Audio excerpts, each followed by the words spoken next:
Welcome to Picture Perspective. My name's Jordan Kennedy.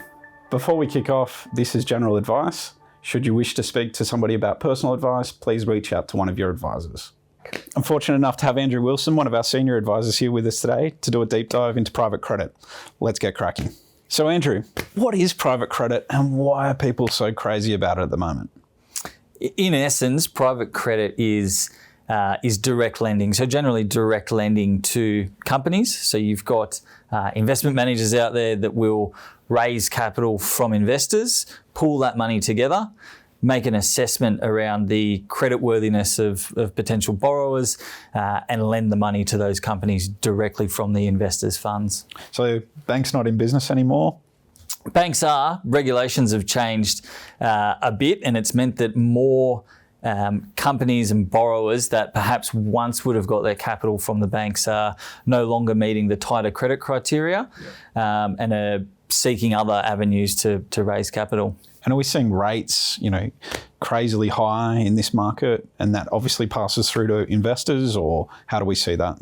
It's a bit of a double-edged sword, to be honest. So I think that's what the higher interest rates is what's led to the capital flowing towards private credit products, because higher interest rates means higher total return on a private credit product. But if you think about what's actually happening in that investment where they're taking on risk, right? That's right. Money's being lent to the borrower. It's harder for the borrower to repay and meet those interest payments when interest rates are higher. So it probably increases your chance of default at the same time it's increasing your total return. Thanks for the explanation, Andrew. How does private credit differentiate to traditional fixed income style of investments? The number one difference is probably the risk profile of the two investments. So I believe that's probably an easy thing to identify just in the total return. When you've got an investment that's got a significantly higher return than other fixed interest investments, that implies that there's more risk in that investment. Yeah. And are we seeing many private credit providers coming out with fixed rates, or are they all still floating? Look, I haven't seen too many that have fixed rates. The vast majority are floating. I think what we are seeing is, with so much capital going into private credit funds, where that money is being lent is starting to flow into places that we perhaps wouldn't put our clients' money into. And you've really got to be able to identify the difference between a private credit fund that is quality. Senior secured debt that's high up on the capital structure versus someone that's lending into property development or something like distressed debt or mezzanine finance. Yeah, and I'd probably ask a different way of this. Diversified portfolios of private credit versus single asset types of private credit. What are we seeing the risks there? Well, if you think about the return profile of most fixed interest investments is asymmetric, right? So the best, your total upside here tends to be getting your money back plus the interest that you were promised to be paid. There's no infinite upside like there is with equity markets where the share price and earnings can just keep on growing and growing. But there is definitely risk of losing your capital if the borrower defaults and doesn't repay the money back. So would you go into a single asset vehicle? My response to that is, why would you? Unless you're getting significant reward via the return, you're much better to be in a well-diversified vehicle where you're still getting a decent return. Yeah, and you touched on before fixed income, so bank-related securities versus these private markets. One thing that we should point out is the government guarantee. These private markets aren't covered by the government guarantee, but traditional term deposits and the like are covered by that $250,000 limit per institution, per entity.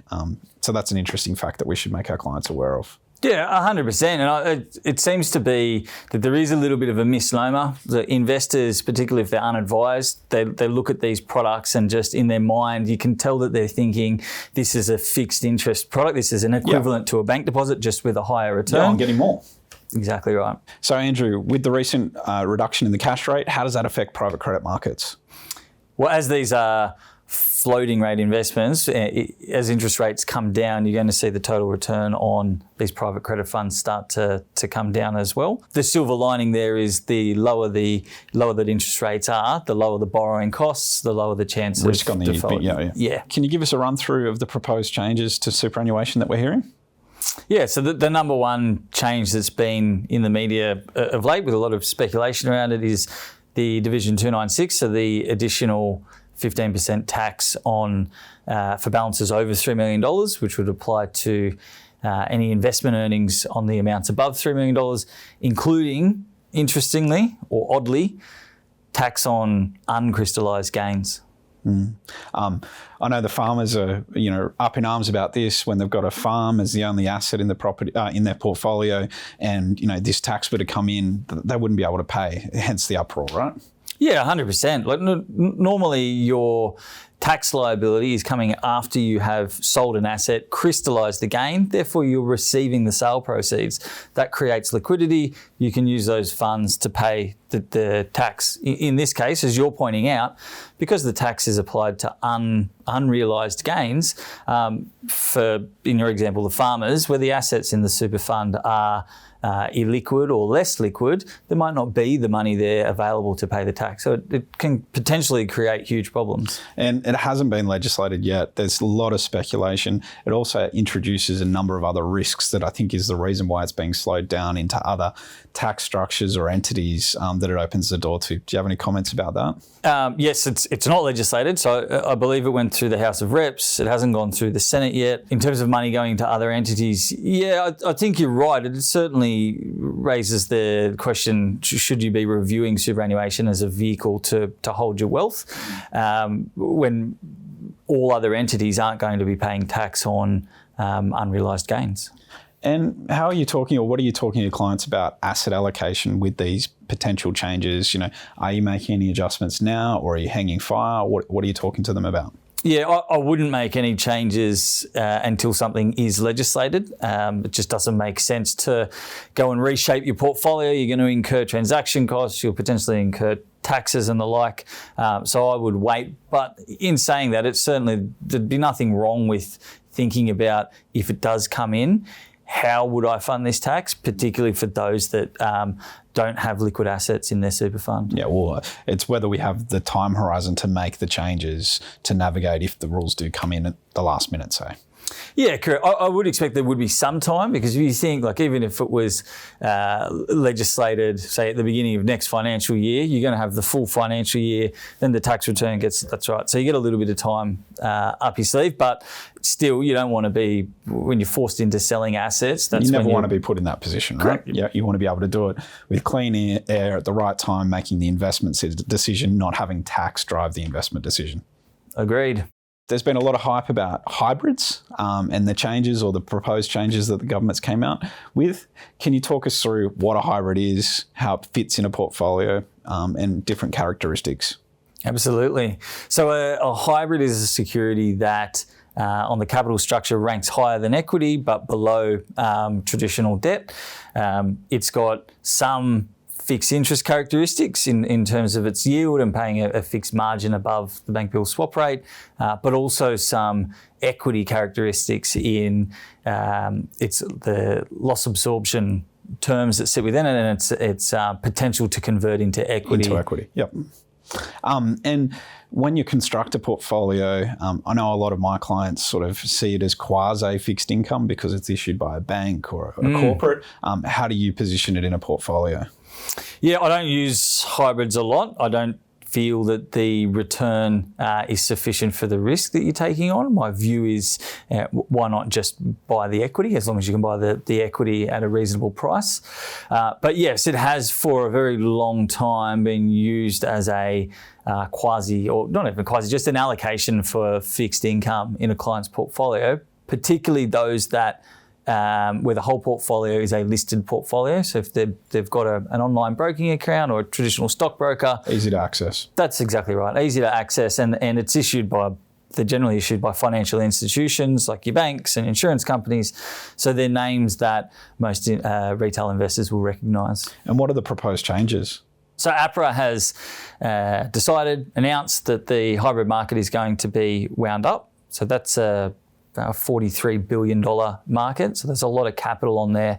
As these hybrids start to reach their call dates and roll off, there's a lot of capital that's going to be returned to investors that's going to need to find a new home. Why did they make that decision? Look, I don't know specifically why they did that, but most of the talk is around that it's a reaction to what happened with Credit Suisse, where hybrid investors in Europe lost their capital when Credit Suisse was taken over by UBS. Yep. And do we see, obviously, is there panic? If people have those hybrids in their portfolios, should they run out and sell them today? Or can we wait for the maturities to occur and let sort of the normal course pass through?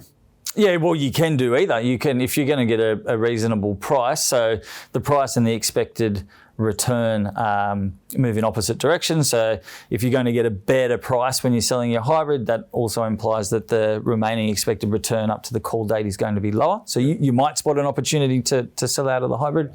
If not, then yeah, you can certainly let it run until the capital's returned to you. And you talked about a large pot of money then that needs to be redeployed. Any ideas or any thoughts of what that might be, or is it new product that's being invented or a new market that'll be invented? What are you hearing? Yeah, there's no direct like for like. In my mind, I probably see if a client came to me that had a large chunk of hybrids in their portfolio, I'd probably look to spread that money around different asset classes to get a mix of similar risk, but also similar returns, specifically income yield coming off those. Great. And Andrew, burning question of mine. If I walk in the door today and told you that I just won the lotto and I've just landed myself $5 million in my back pocket, where would you start? How would you take me on the journey? The starting point would be, what's the purpose of this money? Like, what are we trying to I don't want to work anymore. Achieve? So fantastic goal to have. Who are going to be the ultimate beneficiaries? So if you've won the lottery, you might have more money than you're ever going to spend in your lifetime. So who do you want to pass this money on to? What entities is the money going to be invested via? How do you pass on control of those entities? And your risk tolerance. I think that the goals for the money and your risk tolerance are going to guide what the investment strategy is. And should I look to invest the money straight away? Should I take some time? How would you go about that?